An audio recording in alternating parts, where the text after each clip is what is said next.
Thank you for your attention. Just going to get started because we've only got half an hour. I know your time is really precious and I appreciate you taking some time out to come along and be here today. So I want to start by saying I'm really excited and challenged to be here, frankly.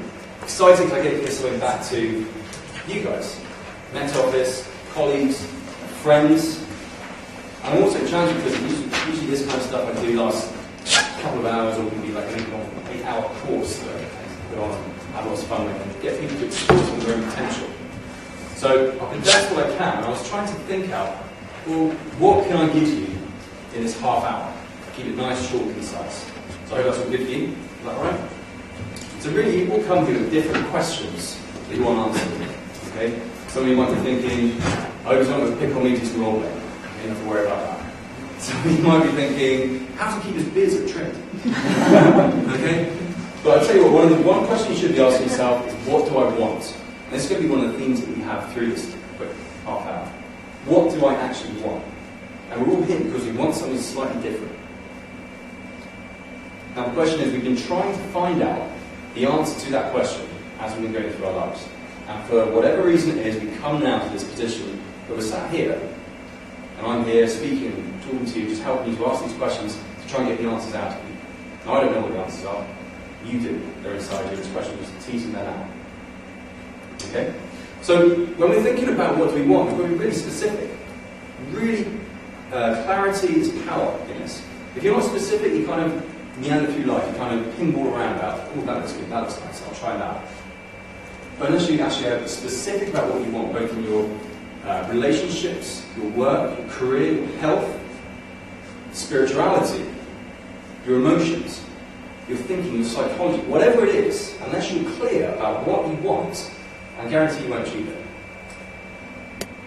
Okay, it's not all doom and gloom. But how many people agree with me? Yeah? Yes? Yeah? No? Not sure? Some of you guys are, I know some of this. I know some of this. We're going to talk about stuff like that. Sure, okay. You might. Do you know it? No. Do you understand it? I can probably say yes. And the key reason is if you know it, you'll be doing it right now, you will be sat here. That's the differentiator between somebody who knows it and somebody who understands it. So I've found some, we're doing quite a lot of research and studying some of this, and some great news for you. Okay? Great news. Let's think. So there was a Harvard psychologist called Howard Gardner, Professor Howard Gardner of Harvard, and he did a study with 1,000 preschools. It's about 0 to 4-year-olds across the whole of America. Were pretty random. Okay, you know, I know how much we like our statistical significance here and all that kind of stuff. Okay, let's go with you on this. And he was testing a theory that he came out with in 1983 that looked at multiple intelligences, not just IQ, which is our logical, rational understanding of the world, and some of our linguistic, but actually things thinking about our emotional intelligence, our spiritual intelligence, our kinesthetic, can we pick things up, understand how they work. And he tested these on 0 to 4-year-olds. And he was trying to measure, look like, what their genius potential.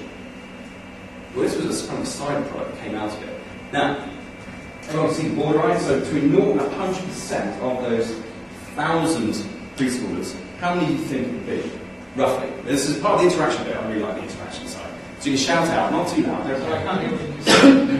So how many preschoolers do you think came out as genius?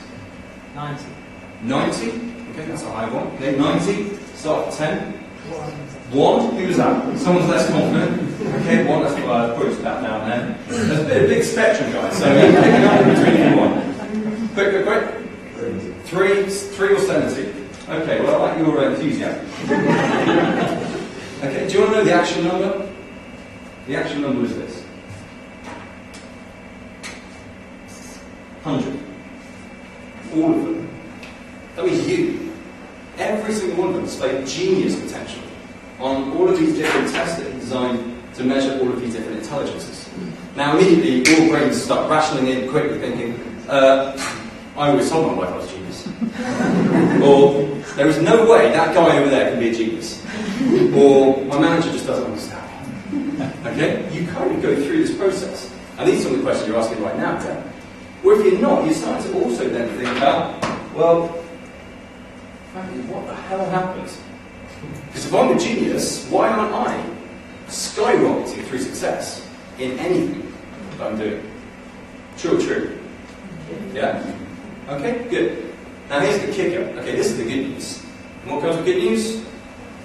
Bad news. Okay, so it's not so good news. Alright, so by the age of 20, okay, I apologise for my graphs, be honest now. At the age of 20, this figure had dropped. It's great, shout out, what do you think might be?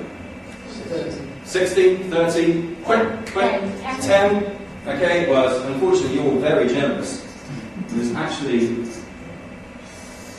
2%. Now this is quite a kicker, right? I've got to hear. Now you can look at this in two ways, right? You can either be analysing constantly, well, what's happened here that's brought me to this point? And that will get you so far in life, right? But that's like driving forward by looking in the rearview mirror. What's going to happen? A crash. So what you really want to find out is, what have this 2% done to bin and maintain their genius level? Yeah, that's the question I want to ask. I don't want to just find out what went wrong. I want to find out how can I encapsulate this and get this back on the road to being up there for me. And that's what's important. And that's what's important for every one of you here. Okay? Individually, yourself, right now. Good.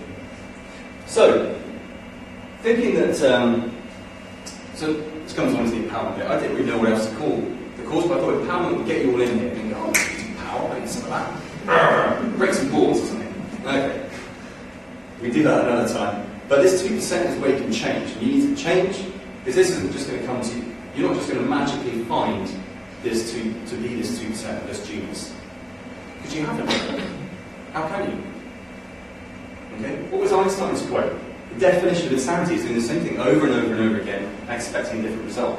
So if you're thinking on any level of your life that you're going to go from, not having genius to being genius, or being in control, or being the master of any situation, whether it be weight loss, smoking, habit, communicating poorly, bad relationship, whatever it is, but you will have an opportunity to change it by changing yourself. Because the biggest thing about this is nothing is going to change for you. Okay? The sun doesn't revolve around you, although some people try and argue that. Okay? The metal on this won't change for you. You'll carry on whether you're here or not. The earth, life, carries on without you. You're just this little thing that moves around with it. So the only way you're going to have true fulfillment and enjoyment from life is by changing yourself. And we've all got here from one thing, from being right. Okay? And this is brilliant. I love this. Everyone thinks, oh, well, I'm okay, so I'm right. I know what I'm doing. Okay? But right puts you in a comfort zone. Okay? So this is my comfort zone here. And anything outside that's a bit scary. Because everything outside that's wrong. Yes or yes? Yeah? If you're in your comfort zone, you're surviving. If you go outside of your comfort zone, you think, oh, I might get threatened, I might die. Okay? And this is how you don't progress. When you're a baby, when you're this 0 to 4-year-old, okay, everything's outside your comfort zone. That's why we developed to be attention seekers. Because we need, oh my God. Alright, you don't know what's going to happen. So your comfort zone here, and it inhibits you. So what do you really want to know? Do you want to know how to increase this to get more from life? I certainly do, and I have. The question is, do you? Now you can go on as you are, I don't mind. But what I'm doing is my obligation. I know this stuff, I've got to give it to you, I've got to tell you about it.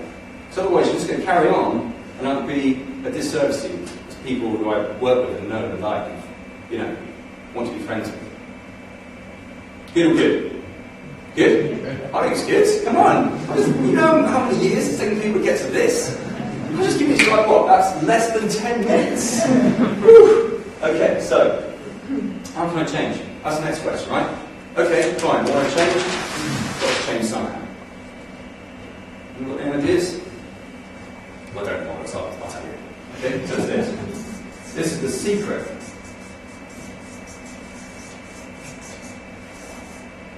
Of how to change anything you want.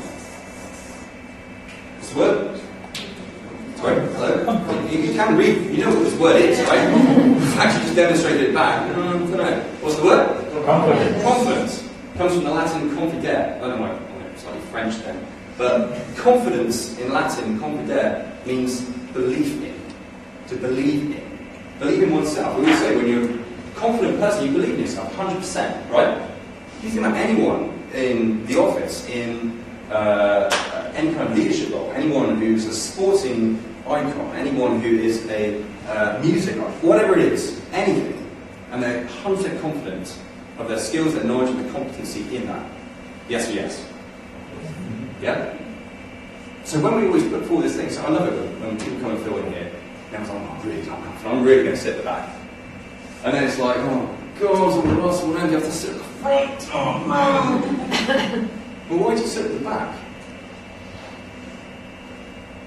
Is it because you want to stay in your comfort zone, right? Isn't it? Yeah? But the only way, just agree, the only way you're going to move out of your comfort zone and grow is to take a risk, do something else, and be confident in it.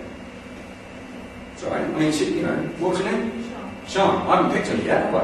That's alright. See, she's okay. She's had just as much fun of experiences as you guys at the back. So it's the little changes that you make that are going to start changing that. Now, come on, that's pretty good, right? It can be the smallest things, because anything you do is everything you do. If you're the one person who says, yeah, let's go, I'll sign up, I'll do that, I'll sponsor you, I'll do that. Those people who are like the ones who are decisive and actually go for it, they're the ones who get most from life. The ones who sit back, ponder decisions, annotate, analyse, think about it, reflect, blah, blah, blah, whatever it is, doesn't go anywhere. True?